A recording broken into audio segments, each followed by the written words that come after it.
Kvalifikovaný elektronický podpis. Ahoj, ja sa volám Emil a ukážem vám, ako v programe SRS podpíšete dokument kvalifikovaným elektronickým podpisom. Skontrolujeme, či je aktívne čítacie zariadenie s občianskym preukazom s čipom zapojené. V tlačovom reporte v programe SRS si v hornej časti vyberieme ikonu exportovať zostavu do PDF s podpisom. Vytvorený dokument určený k podpisu vložíme do nami určeného priečinku. Po uložení dokumentu do priečinku program zobrazí okno Podpísať. Pre podpis dokumentu kvalifikovaným elektronickým podpisom v okne Podpísať zvolíme voľbu Podpis EID certifikátom. Atribúty podpis kontakt, podpis adresa a podpis dôvod sa nám automaticky doplnia z prednastavení konfiguračných premien z programu z časti Administrácia. Stlačíme tlačidlo Pokračovať.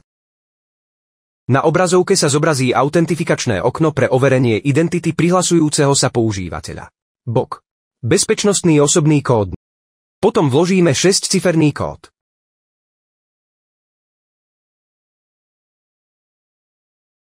Po zadaní a potvrdení bezpečnostného osobného kódu program zobrazí okno pre zadanie osobného identifikačného čísla, CAT PIN pre podpísanie dokumentu kvalifikovaným elektronickým podpisom.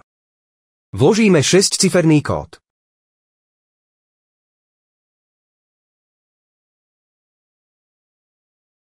Po zadaní a potvrdení osobného identifikačného čísla pre podpísanie dokumentu kvalifikovaným elektronickým podpisom program vyexportuje do zvoleného úložiska dokumentov certifikovaný a podpísaný dokument. Po otvorení dokumentu sa v ľavej hornej časti zobrazí certifikát osoby, ktorá dokument podpísala, a v dolnej časti dokumentu sa zobrazia identifikačné údaje k elektronickému podpisu. Takto jednoducho sa v systéme SRS podpisujú dokumenty kvalifikovaným elektronickým podpisom, ktorý má rovnakú váhu ako dokument podpísaný u notára.